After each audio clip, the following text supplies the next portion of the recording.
For 3 years, my ex-wife laughed every time I sent her disabled sister $1,000 on the 7th of the month, convinced it was a desperate attempt to cling to her world. But what she didn't know was that every transfer was part of a quiet reckoning, and when the final payment cleared, the truth would dismantle everything she believed about me. The notification would appear like clockwork: transfer complete, $1,000 to Lily Whitmore. And somewhere across the city in her glass-walled office overlooking Boston Harbor, Vanessa Whitmore would see it too. She had never removed herself from the trust notification chain after the divorce. Curiosity, she claimed, but it was something closer to superiority. She liked knowing.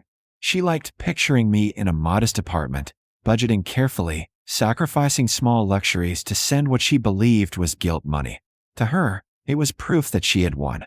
She would mention it at brunch with her fiancé, Gregory Caldwell, a rising partner at a powerful firm in downtown Boston. Her voice dipped in honeyed mockery. "He's still sending Lily money," she'd say lightly, as though discussing an outdated hobby. $8,000 a month. "I suppose he needs to feel relevant." Greg would smile in that polished way men do when they've never had to doubt themselves. "Where he can't let go," he'd reply, squeezing her hand as if to reinforce the upgrade she'd made. They liked that version of me, the pitiful ex-husband clinging to scraps of connection. They never considered another possibility. For Vanessa, the 7th was a small, monthly validation. For me, it was accounting.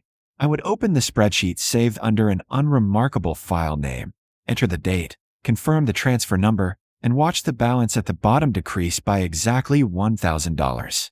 The figure had once seemed enormous. Now it was shrinking, methodical, and patient, like a clock counting down to something inevitable. The payment was not charity. It was not nostalgia. It was not love. It was restitution. Vanessa had always believed she married beneath her. When we met, I was an architect working for a mid-sized firm in Cambridge, steady but unspectacular, while she was already carving out a reputation in corporate litigation, sharp and ambitious, and surrounded by people who measured worth in square footage and billable hours. Her parents adored Greg the moment he appeared. Tall, confident, connected, everything they thought I was not. By the time our divorce finalized, Vanessa had rewritten the narrative so completely that even I almost believed it. I was the comfortable mistake she corrected. And yet, she never understood that my silence was deliberate. At Lily's 29th birthday dinner, held in her parents' historic brownstone in Cambridge, all polished mahogany and curated art, I endured the familiar choreography. Vanessa radiant in silk that cost more than my monthly rent. Greg discussing venture capital and European vacations. Her father asking about my little consultancy with thinly veiled amusement. "Still doing residential projects?" he had asked, as though architecture were a hobby. Greg had added, "Must be quaint, keeping things small." Laughter followed, gentle and dismissive. I smiled, lifted my glass, and said nothing. Because that morning I had finalized an investment portfolio that had quietly outperformed every one of Greg's speculative ventures. Because 2 weeks before Vanessa filed for divorce, I had sold the proprietary structural modeling software I had spent years building in the margins of my days, a deal negotiated through an out-of-state firm that deposited more zeros into my account than she would have believed possible. I told no one, especially not her. Money, I had learned, is loud. Integrity is quiet. The grocery store encounter 6 months later was worse. Vanessa spotted me in the organic tea aisle, jeans and a gray sweater, holding the specific imported blend Lily loved. "Ethan," she called out sweetly, though my name sounded like an accusation. She looked me over, cataloging my ordinariness. "You don't have to keep sending that money. We take very good care of Lily. Don't stretch yourself thin trying to prove something." Greg chuckled beside her, basket filled with artisanal cheeses and imported wine. "Charity begins at home," he added, as if delivering a clever line. The word pathetic hovered unspoken but unmistakable. I felt the brief, sharp impulse to pull up my banking app, to let them see the commas, to watch their expressions fracture. But that would have been revenge. And revenge would have ruined the math. Instead, I said calmly, "Lily values her independence." Vanessa patted my arm as though I were a distant cousin. "Just don't starve yourself," she murmured. They walked away believing they had scored another quiet victory. 2 hours later, I was in a private office 30 stories above downtown Boston reviewing quarterly growth reports with my financial advisor, discussing renewable infrastructure investments and anonymous philanthropic contributions to community housing projects in Providence. Wealth had become abstract to me, a tool rather than a trophy, but the $1,000 transfer remained concrete. It had a purpose. It had a target. What Vanessa didn't know was that 3.5 years earlier, in the chaotic weeks before our separation, I had found something buried in the back of a shared filing cabinet. A paper statement from Lily's Supplemental Needs Trust. Highlighted in yellow was a withdrawal of $36,000 wired to an offshore account. 6 months later, that exact amount reappeared as part of the down payment on Vanessa's waterfront condominium. At first, I had assumed there was an explanation. There wasn't. A forensic accountant confirmed it quietly. The evidence was precise. Vanessa had taken from the one person in her family who depended on protection the most. I had a choice then. I could expose her immediately, tell her parents, initiate legal consequences, detonate her career before it fully ascended. But that would have shattered Lily. The trust was meant to give her dignity, not scandal. So I chose something slower. I would replace every dollar. 36 months. 36 payments. I would restore the balance silently. And when it reached zero, I would decide what to do with the truth. The irony was almost unbearable. The entire time Vanessa mocked my smallness, I was protecting her from the consequences of her own theft. Every insult at family dinners, every condescending smile in public, every whispered comment about my supposed mediocrity, it all became part of the cost. I endured it because the spreadsheet demanded patience. Because justice, if done correctly, does not require applause.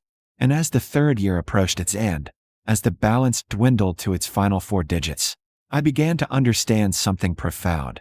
Vanessa believed she was watching a man clinging to relevance. In reality, she was watching the steady repayment of a debt she prayed no one would ever discover.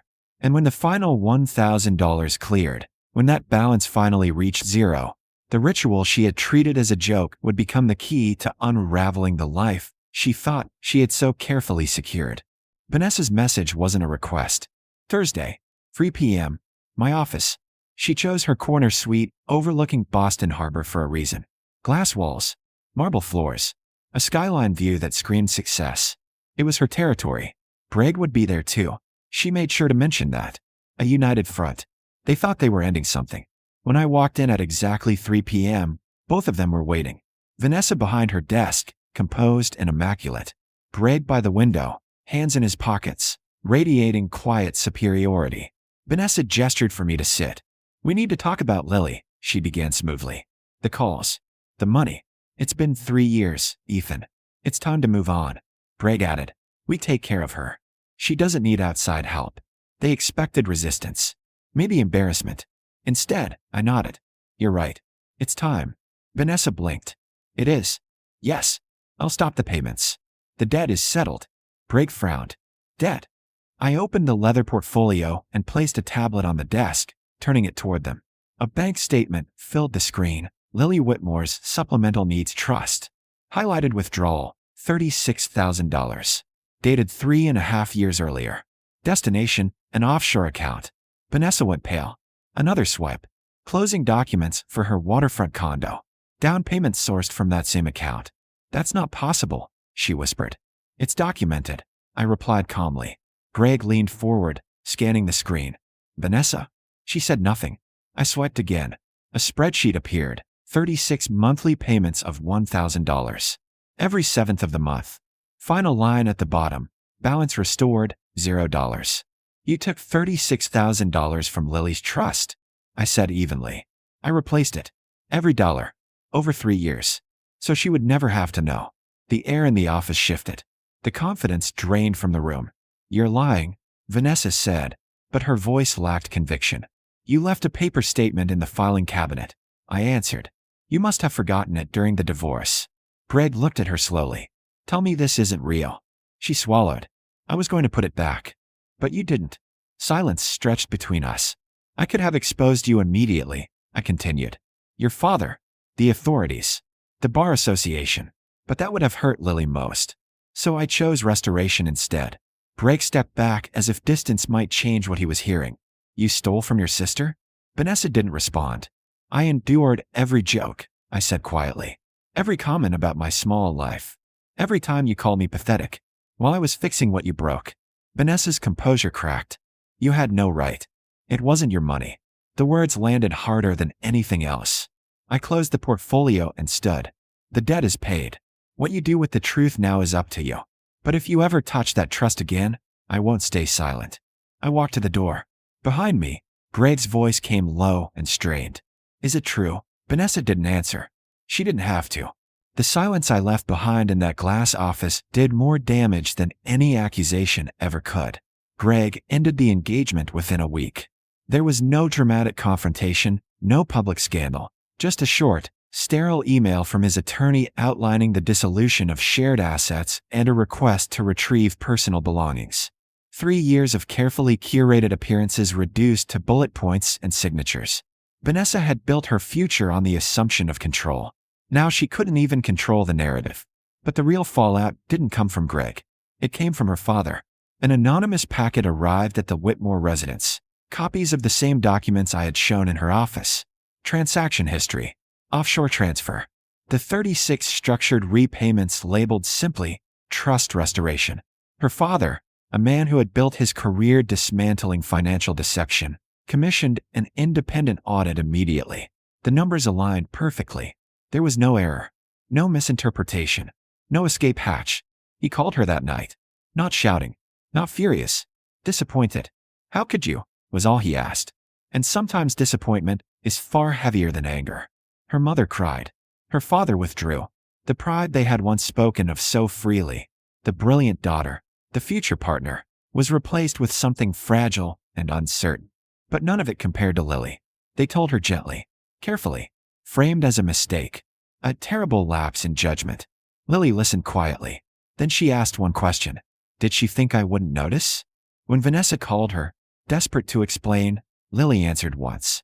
I was going to pay it back, Vanessa insisted, voice shaking.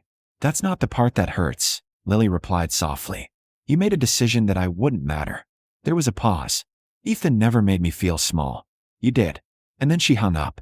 Vanessa tried again. Texts, voicemails, emails. None were returned. For the first time in her life, money couldn't repair what she'd broken. Late autumn settled over the harbor weeks later, the air sharp and clean. I sat beside Lily on a park bench, watching the water ripple under a gray sky. She held a thick envelope in her lap. Your trust has been restructured, I explained. Independent fiduciary oversight. Dual authorization safeguards. No single family member can access it alone anymore. And your discretionary account is fully protected. She traced the edge of the envelope but didn't open it. You didn't have to do all this, she said. Yes, I answered quietly. I did. For 3 years, I had debated whether I wanted justice or revenge. Revenge would have been loud, public, satisfying for a moment. Justice was quieter. Justice meant Lily's security was restored without humiliating her. It meant Vanessa faced the truth without dragging her sister through spectacle. It meant the damage stopped where it needed to stop. I used to think wealth was about winning, Lily said after a while. About proving something. It isn't, I replied. We watched the last stretch of sunlight break through the clouds. Wealth isn't numbers in an account. It isn't skyline views or polished offices or people who applaud your status. It's what you choose to protect when no one is watching. It's the integrity you maintain when exposure would be easier. Vanessa had believed my monthly payments were proof of weakness. They were proof of discipline. She thought I was clinging to her world. In reality, I was repairing the damage she caused in it. I never exposed her publicly. I didn't need to. The truth has a way of surfacing exactly where it matters most. In the end, I didn't win. I restored. And sometimes, that's the only victory worth having.